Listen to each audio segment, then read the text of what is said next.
The Trickster is by far the most interesting class we received in the sequel, with literally not one singular skill dealing even one singular point of damage. Capcom has made it painfully clear this class was only intended to play support. So why is it that when I ask the community which video seems the most interesting, they pick Solo Trickster? I was incredibly confused as to why everyone seemed so interested in this video idea. I mean, it won by a landslide. I, however, am a man of the people, so regardless of your intentions, I fired up a new playthrough and pressed the record button. And that's when it occurred to me that you people are sadists.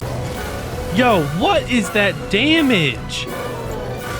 Please stop. Pay attention to the people who are attacking you!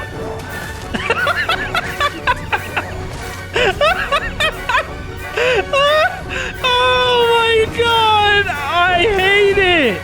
Within just the first few hours, permanent psychological damage found a comfy seat in my brain. But I'm no coward. If it's my suffering you crave, you shall have it. Now let's go over the rules. Now obviously the main objective is to beat the game as a solo trickster. But in addition, we cannot attack anything until we've first obtained our vocation. Once equipped, we can use literally any means necessary to kill our targets. On top of that, just to make things a little more fun, we're gonna try to find a way to kill every single boss in this game. Yes, that includes the dollahan, and yes, that includes the gore variants as well. Now we aren't trying to kill the Sphinx though, because I forgot. Now by the end of this run, I had a newfound respect for this class and a firm understanding of why Capcom created it in the first place. So buckle in and let's see if we can beat Dragon's Dogma 2 as a solo trickster.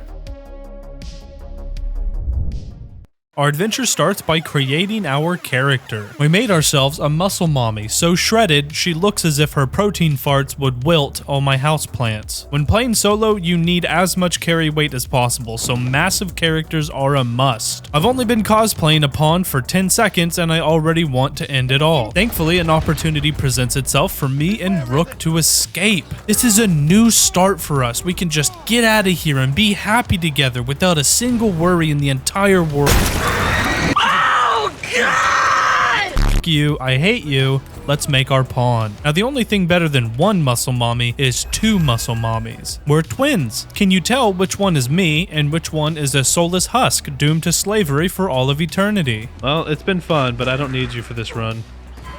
We can't actually fight anything until we get our vocation. So from here, we book it to Melv and then follow the guards up to the gate. As soon as they open that thing, I am dust in the wind, headed straight for Vernworth. After making it to town, we immediately grab our first Seeker's token and make note of it for the future. Then we pick up all the fairy stones found throughout the city. One ox cart later, and I wonder why I ever spend my money on these things. While trying to run away, an interesting interaction with a wolf already has my rage meter climbing.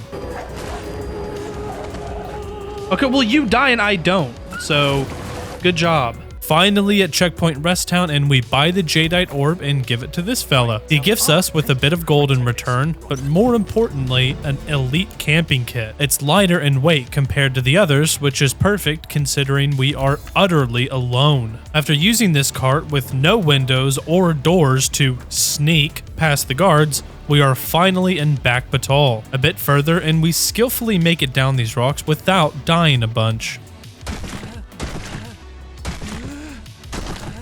Oh god, we made it. Oh, thank god. Thank you. Leave me alone. Okay, someone said you can drop meat. Okay, there's meat. Leave me alone. Did it work? I think it worked. After only a few hours, I'm here at the Trickster Maester. If you just go up top and find our hiding place, you can get both the vocation and the Maester skill. Now all that's left is to go home and change my vocation. So let's go. Why can't I use that? Why can't I use a fairy stone? Am I still in combat somehow with those little assholes? No, I f***ed up so bad. Oh my god, I f***ed up. I never got the port crystal back in Vernworth. Ah! That's fine. I'll just go back through the gate, right? No? Okay. Well, how about I just ruin my last end save? Yeah, that should definitely help. What about the back entrance? Oh, sorry. That way is brimming with an absurd amount of inescapable enemies. This is where my psyche really started to break. The harpies here followed me from that waterfall all the way until they exhausted me of all of my healables. At this point, I'd rather just run to town and switch my vocation so I can figure out how it works and maybe use it to find my way back. I should probably mention that before this, I've never even tried the Trickster, so with my limited amount of discipline, I buy the Sweeping Shroud skill. We have an innate ability to summon a clone of ourselves that grabs the attention of nearby enemies. They're going to pay attention to that. I'm going to create a gigantic dragon. It's going to scare them, hopefully. I don't know. They seem fine. That's it? That's all it does? Using our weapon, which doesn't deal any damage, we can apply more smoke to help draw attention. I don't think that thing does damage. Oh, wow! Sweeping Shroud essentially does one hit, but in an AoE to grab the attention of multiple enemies. Now this is where that solo hobgoblin beat me so bad that I literally lost my mind for a minute. After playing around with it some more, I realized that by holding this skill button while my clone is out, I can attach it to myself and bring it everywhere I go. This is great, because the amount of time it takes to create a clone is absolutely frustrating. Now taking the roundabout way back into Vermund, I begin to realize that this clone is seriously OP for keeping enemies off my back. And this is where my frustrations are quelled. Just summon a clone out of combat, then when you run into enemies, drop the clone and run out of aggro distance. I call it the fart and leave the room method. This realization has made solo travel trivial at best. While I'm in the area, let's cross a few of these bosses off the list. The sleeping drake over here can be lured to the riverbed where he'll eventually go for a swim. There we go! Okay, so someone said as soon as you can save to go ahead and return to the title screen and then load back again, and that all the loot should still be there. Okay, either it was patched, it fell in the water, or I'm just not doing something right. I don't know. I got an ogre as well, though he took quite a bit of convincing. There we go, finally! Nice! Now that I'm in Harv, let's talk about grimoires. There we go. That's right. These little books that sit in your storage forever finally have a use. Specifically the ice spell, since it leaves behind little rocks that I can throw. Before leaving, I grabbed the fairy stone, but not the port crystal, because I guess I just never learned. I did, however, make it back to Vernworth and made sure to get that port crystal the second I arrived. After grabbing all my missions from Brant, I immediately do the Deesa's plot mission, as it's one of the fastest to complete. Doing just one Brant mission, you can return to Melf to find a pustulous dragon thing attacking its citizens. Just climb up to this gigantic ballista, line up your shot, and shoot his ass. After he gets up, he'll try to fly away, so if you miss this next shot, you can't try again unless you reload. Not only do you get a ton of XP, but also a good chunk of Worm's Life crystals and a weapon that sells for quite a bit. So much so that I can buy the house here in the city. Is that both? Please tell me. Yes, okay, vocation rank up. This gives me 2 new skills. One that makes a wall of smoke that can be used to hide or block off enemies, and the other is pawn steroids, but I have no pawns. I was hoping it would buff the random pawns and guards along the road, but I'm not entirely sure it works that way. However, this new core skill does reduce the time it takes to make a clone, which is amazing since this keeps happening. Okay, I don't know how that hit me, but yeah, just keep laying into me. Yeah, get the other guy over here. That's good. Yep, just infinite stun lock. You gotta love it. It's time to dig in and finish the rest of these Brant chores. I made sure to grab the grimoires from the library, as I can never have enough of these, and before I know it, it's time to do the monster calling. On my way to the Goblin Caves, I came across this ogre fighting a ton of pawns and guards. I used the steroids a few times here thinking it would help, but again, I truly have no clue whether this works or not. The damage they were doing was pretty crazy, and before long, they had taken it down with little help from me. Dude, look at that damage. Stun him long enough for him to finish. Nice.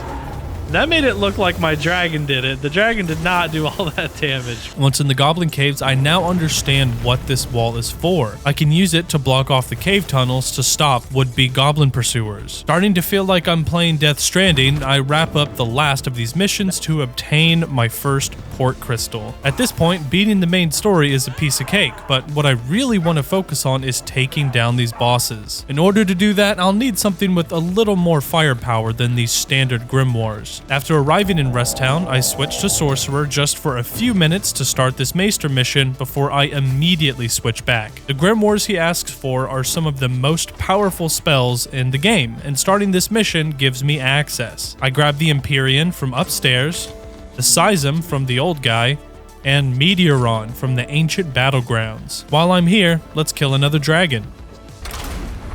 Nice. Direct hit. Oh no. Don't do it. Don't do it. No! Nice. That's how you do it, bro. That's how you do it. Nice. Damn, 15 and a wake stone? That's crazy, bro.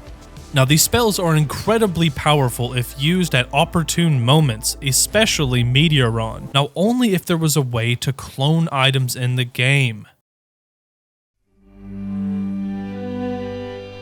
The rewards given by the Sphinx are too good to pass up and are even essential for completing this challenge. After giving the file, I fast travel to Harv to grab both my main pawn and a Sphinx parent. So for your most beloved, you just use your main pawn, and then she makes a joke about you having no bitches, and then we already have the Sphinx parent. These riddles are super easy if you just prepare for them ahead of time. Thanks for your help. Now, back to the void. Of course, when I get to the riddle of conviction, I give them my death knell to obtain a second copy of Meteoron. Now, if you remember, I took note of my first Seeker's token. I purposefully chose one in Vernworth so I could fast travel straight there, pick up the Finder's token, and turn it in. I hate to leave 3 fairy stones behind, but I need a ride to the second location. For my remaining rewards, I get 100k gold, the second best sensor in the entire game, and a ring that increases my XP gain. Oh, I can just pick them up. There you go. Bye. Good Nice. show. It seems your mind is as strong as your arm. My arm is not very strong, by the way. With my pockets so full of gold, it's time to get some better armor. On my way back to the volcanic island, I even managed to pick up a Cyclops kill and another increase to my vocation. What the hell? I'm making money. That's what it does. Is that it? You big dummy. What have you done? You big dork. Ah, there we go. Vocation rank up. Nice. Very cool.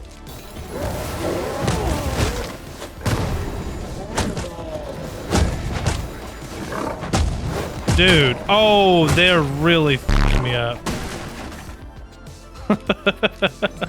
That was the worst ass whooping I've ever received in this game, like ever. While I'm over here, I also grabbed a Gore Minotaur kill. I realized that if I don't hit the boss with either my weapon or a skill, I don't get the experience or discipline. Which is bizarre. I mean, if an enemy dies and I'm within the proximity, I should definitely get the XP from it. Hey, it's CJ, and if you're enjoying your time here, why not consider subscribing? I've got more Dragon's Dogma 2 content on the way, so stick around and see what kind of shenanigans I get up to.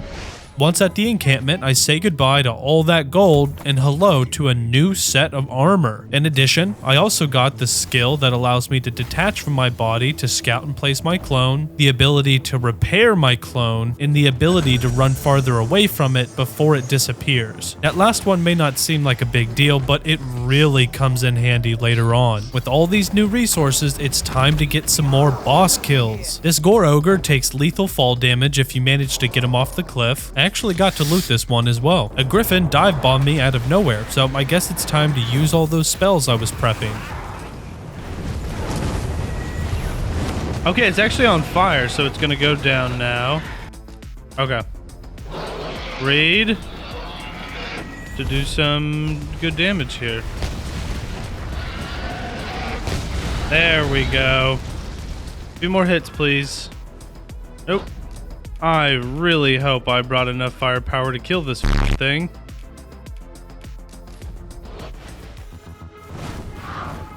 Not good.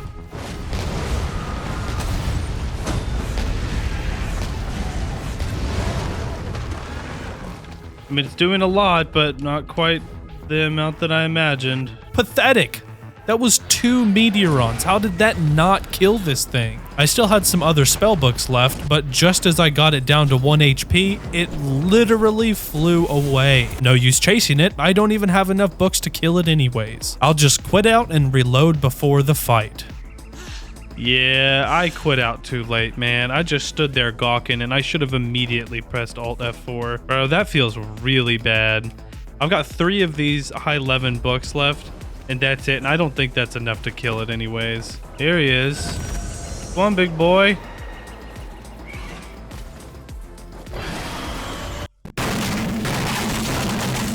All that prep work to get these books and kill this griffin was wasted. But I realized where I messed up. I made things too complicated.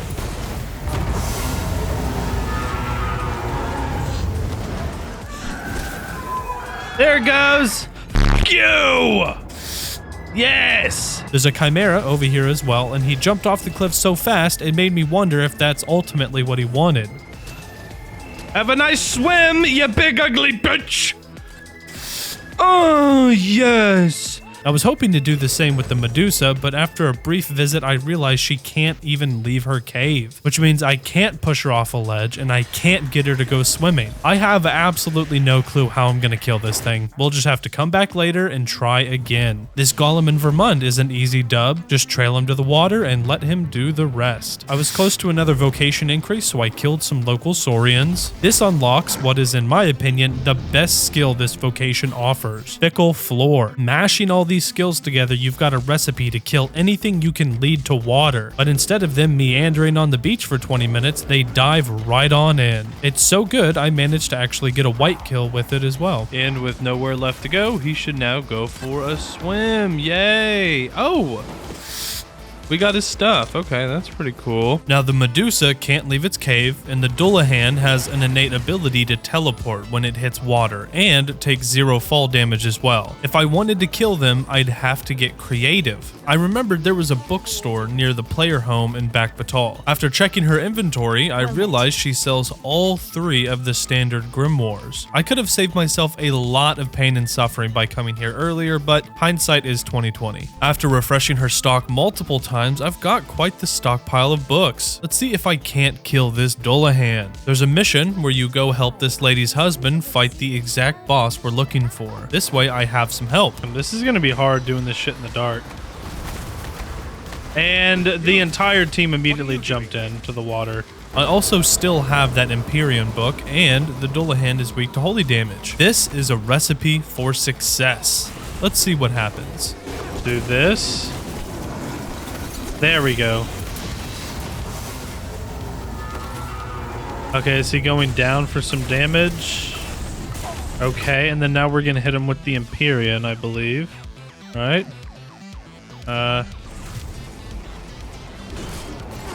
Hopefully this will do some good damage. I don't know how this spell works. Oh, I don't know if this is gonna work.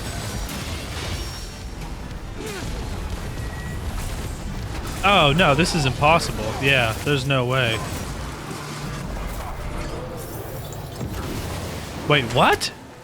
It left. Yeah, I didn't know that it's scripted to run away after its health gets low, and I honestly thought these books would be doing more damage to it. I've also officially wasted every single high-powered grimoire I was saving, as well as a good chunk of my stockpile. But from my frustration was born an idea, and I've really got to pat myself on the back for this one. I still have the file from the Sphinx riddles. This allows us to take an NPC anywhere in the world with us. Now, I need someone who does magic damage, and a lot of it. The best person I could think of was the sorcerer maester. I've never seen him fight, but you don't get to be a maester without possessing some serious talent, I hope. So we lock him up, go looking for a random dollahan spawn, and give it our best shot. Here we go. We're doing it.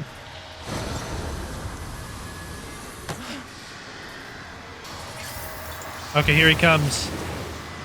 Okay, I think this guy's gonna be kind of helpful, but he could not be. I don't know if he actually casts any spells or not. He's just kind of like hitting them one at a time, nothing too crazy. That's not good.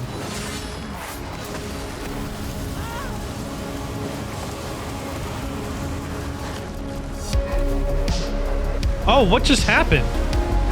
Oh my God! He did it! He actually did it! Holy shit! Where is he? He used the tornado! I didn't think he could actually use that! He killed the dollahan! Yo, look! Look. Bam, bam, we got the bones and everything! Dude, I cannot believe that just happened. Okay. I cannot begin to describe how stressed out I was trying to find a way to kill this thing. That file only worked one time, so we're incredibly lucky he didn't die. Needless to say, my confidence was through the roof, and I'm about ready to finish the rest of these bosses. Shortly after, I got my first normal Minotaur kill when our ox cart was ambushed for the 100th time. I don't think we had a single ox cart ride in this entire playthrough that went without us getting ambushed. There we go, and he's drowning. Nice. I had so many books left over from the dollahan fight, I thought I'd try the Medusa again. As expected, the damage was seriously pathetic, but after throwing a rock and accidentally hitting the lower end of her tail, I realized it was a weak spot of sorts. Why? And how does that make any sense? I mean, is her heart located in the lower end of her tail? I don't know, but I took full advantage of it. I eventually ran out of rocks to throw, but the ice spell gives me 2 per use. Somehow, some way, using literal ice cubes, we squeaked out a win. All right, this is it. Say goodnight. I cannot believe that worked. Oh, wow, how iconic with the vocation rank up. I actually can't believe that worked though. All that's left on the list is the Gore Chimera and of course Grigori, the final dragon. I plan on doing the Gore Chimera when we reach the Unmoored world, so let's wrap up the main story. We already had the Worm's Life crystals needed for Joaquin, and Statue Guy takes himself out if you just let him get to the lava. Now, I went into this fight without a game plan, which was pretty stupid. I remember my best friend, who's handsome, kind, and generous, telling me he had actually used the giant ballista you see perched on top of the mountain. Apparently, if you ride Grigori when he flies up, he'll pass by the ballista where you can jump off and take out a huge chunk of his health, after which he fireballs you and now you're stuck using the ballistas on the ground, which if he breaks all of them, I have to just start over. I have no other means of doing significant damage. 3 whole attempts later, I realized the true value of the Trickster. The core skill that allows me to stay far away from my clone allowed me to use the ground ballista to lay down a non-negligible amount of damage without the ballista being destroyed. At some point, he'll take to the skies, and that's when we jump on. After hitting him with the first ballista shot, we set down a clone to ensure his fireballs focus on it and not the big ballista. Taking breaks every now and then to put down a new clone, we're able to hit him with one more well-timed, fully charged shot, doing massive damage. With what little health he has left, we rinse and repeat with the small ballistas until finally, he's gone. Yes, let out your last little roar of desperation. Oh, that feels so wonderful. Now that's all the bosses in the main world, but what about the Unmoored? In theory, to beat the end game, you just sleep a few days and then do the final boss sequence. That's literally it, but there's still other bosses out there. In the game's changed state, all water is gone, which means our only option to kill something is fall damage. That's not hard for the Gore Chimera, and I pick up that kill almost immediately. All right, and is he dead? Yes! Yes, he is. Yes. Okay. But the Lich can't die to fall damage, and neither can the main Purgeoner bosses located at the main cities. I certainly don't have enough books left to fight these things the old-fashioned way, and even if I tried to refresh the stock from the rare book supplier, it would run the clock out on the in-game timer. I did the back batal evacuation since there wasn't an actual boss to fight, but that's about it. If you can think of a way to kill these last few bosses, I would love to hear it in the comments section. But as far as this run is concerned, it's time for bed. I slept until the red light appears and started the final boss encounter. Here's the final boss sequence, and here's my stats at the end of the run. Yes, you can beat Dragon's Dogma 2 as a solo trickster, but you probably shouldn't. And that's it. Game completed with as many bosses as I could manage. Huge shout out to our members. Thank you so much for supporting the channel. Members get access to perks like additional uploads, early ad-free access to our regular uploads, and a members badge. If you're interested in becoming a member, check the description for more details. I'll see you next time. Later.